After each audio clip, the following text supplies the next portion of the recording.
Shalom, selamat pagi, salam sejahtera untuk kita semua. Jumpa lagi dalam bacaan Renungan Pagi Menjadi Putra dan Putri Allah pada hari ini Selasa 18 Mei 2021 dengan judul pembahasan Ia disalah mengerti dan sering berdiri sendiri. Sebelum kita lanjut, mari berdoa. Bapa di sorga, saat ini kembali kami akan merenungkan firman-Mu. Roh Kudus-Mu menuntun kami. Dalam nama Yesus kami sudah berdoa. Amin. Ayat tema kita diambil di dalam kitab Yesaya pasal 63 ayat yang ketiga. Firman Tuhan berkata, Aku seorang dirilah yang melakukan pengirikan, dan dari antara umatku tidak ada yang menemani aku. Saudara-saudaraku yang kekasih, betapa besar pertolongan yang akan diperoleh oleh kaum keluarganya secara dunia jika mereka percaya kepadanya sebagai seorang yang turun dari sorga dan bekerja sama dengan Dia menyelesaikan pekerjaan Allah. Kekurang percayaan mereka melontarkan bayang-bayang gelap atas kehidupan Yesus secara dunia. Itu adalah sebagian cawan pahit yang diteguknya bagi kita.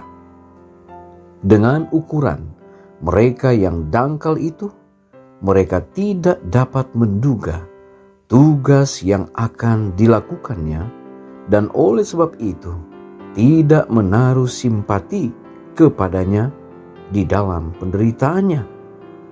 Perkataan mereka yang kasar dan tidak dihargai menunjukkan bahwa mereka belum mempunyai penerimaan yang benar akan tabiatnya dan tidak dapat memperhatikan bahwa keilahian telah berpadu dengan kemanusiaan.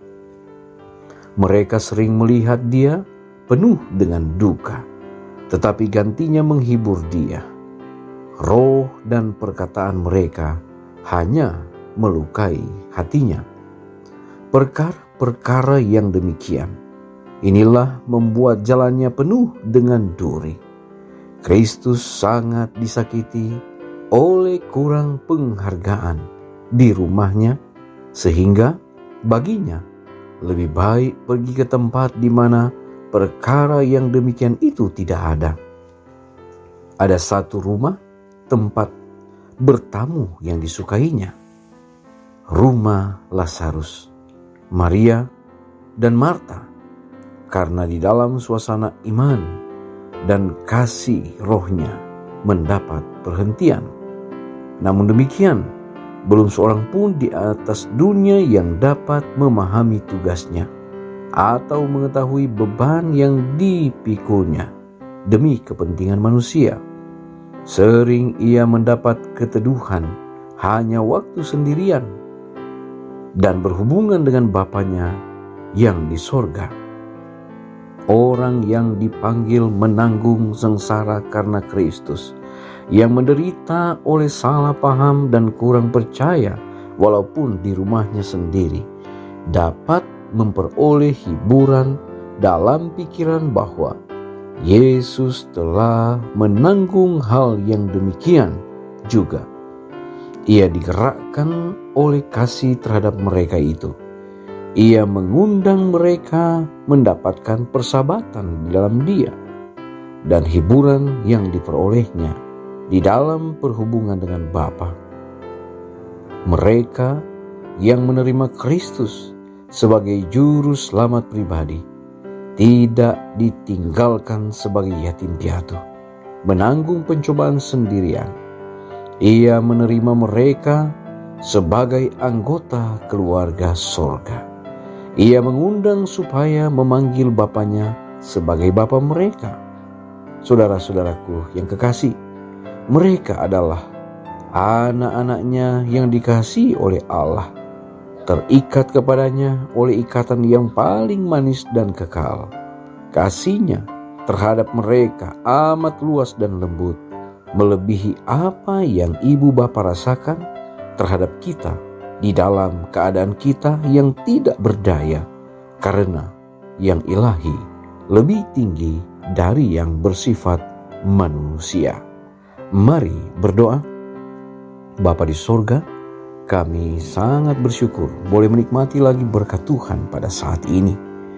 Kami boleh melihat bagaimana peran dari Allah melalui Yesus Kristus yang telah memberikan satu pemberian yang tidak terduga, yang memberikan kepada kami satu tuntunan bahwa melalui Kristus yang telah menderita oleh karena dosa manusia, kami mendapatkan jalan keselamatan.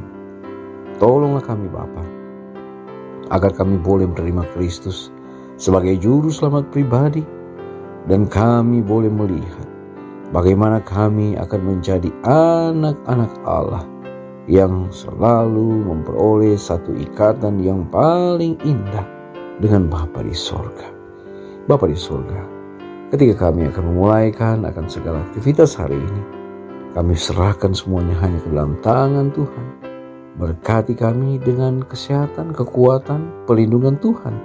Bahkan umat-umat Tuhan dimanapun berada, mereka juga boleh merasakan bahwa cara Tuhan yang ajaib akan selalu memberkati dan melindungi akan kehidupan kami semua. Terima kasih Bapa, kami serahkan hidup kami hari ini ke dalam tangan Tuhan. Dalam nama Yesus kami sudah berdoa. Amin. Pertemuan kita saat ini telah selesai. Kita akan jumpa lagi besok. Shalom, Tuhan Yesus memberkati.